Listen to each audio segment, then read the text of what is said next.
Oitavo domingo do tempo comum, ano B, solenidade da Santíssima Trindade.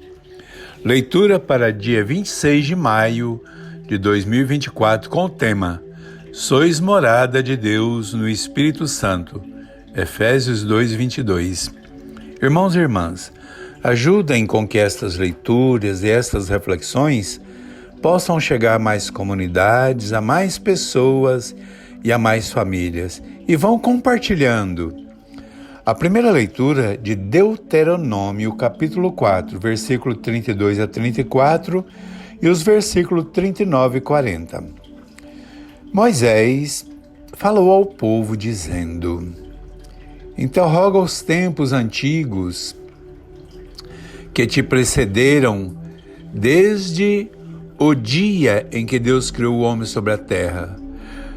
De um extremo ao outro do céu sucedeu alguma vez coisa tão prodigiosa? Ouviu-se porventura palavra semelhante? Que povo escutou como tu a voz de Deus e continuou a viver? Qual foi o Deus que formou para si uma nação no seio de outra nação, por meio de provas, sinais, prodígios e combates?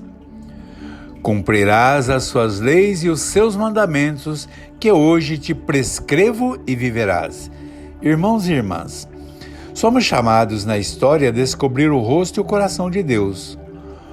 Olhe o que Deus fez em Babel, o que Ele fez na aliança com Abraão, o que Ele fez por meio de Moisés no deserto, livrando seu povo das garras do faraó.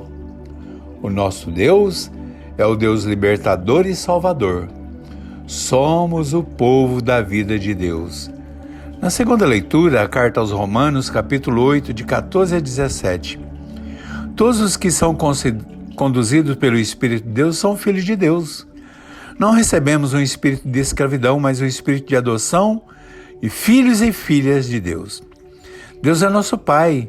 Se somos filhos, somos também herdeiros. Se somos herdeiros de Deus e herdeiros com Cristo, fazemos parte do projeto, do plano da vida de Deus. Se sofremos com Ele também seremos glorificados. Irmãos e irmãs, Paulo, na carta aos Romanos, nos recorda que todos nós que recebemos o batismo devemos buscar sempre ser conduzidos pelo Espírito de Deus e, portanto, somos libertados da lei do pecado e da morte. Em Cristo morremos para a vida velha, das vontades da carne, do egoísmo, da autossuficiência, do orgulho e das forças da ambição. Agora passamos a viver a vida no Espírito, pois a nossa vida é agora a casa do Espírito de Deus.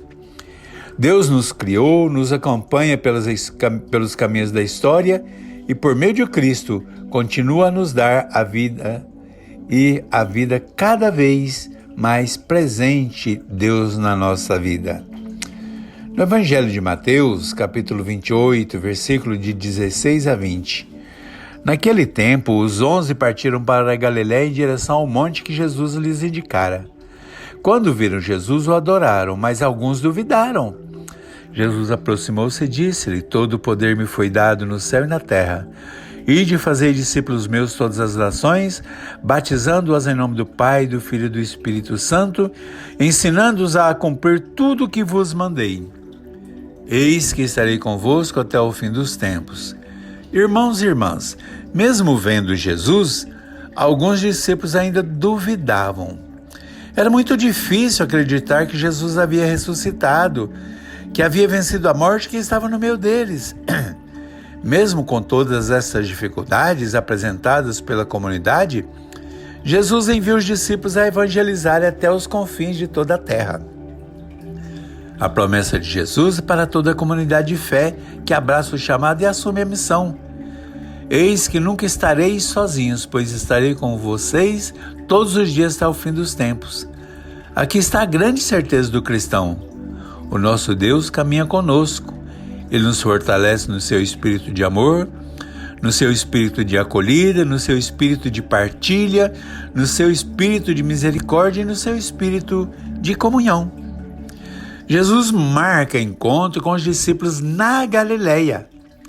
A Galiléia era lugar dos considerados impuros, era o lugar dos considerados pecadores. Jerusalém havia recusado o Senhor, havia feito tudo para que fosse morto e parasse de incomodar a elite religiosa dos sumos sacerdotes, dos saduceus e dos fariseus. Na Galileia, Deus dá início a uma nova criação, para os que foram e eram rejeitados pelo poder religioso pudessem retornar à casa do Pai. Em Jerusalém, os laços fortalecidos foram os da recusa ao chamado e ao poder de Deus. A ganância impede a comunhão, impede a partilha, impede a ressurreição. Na Galileia, a vida das comunidades cristãs vão florescendo, vão fortalecendo os laços do perdão, da acolhida e da comunhão.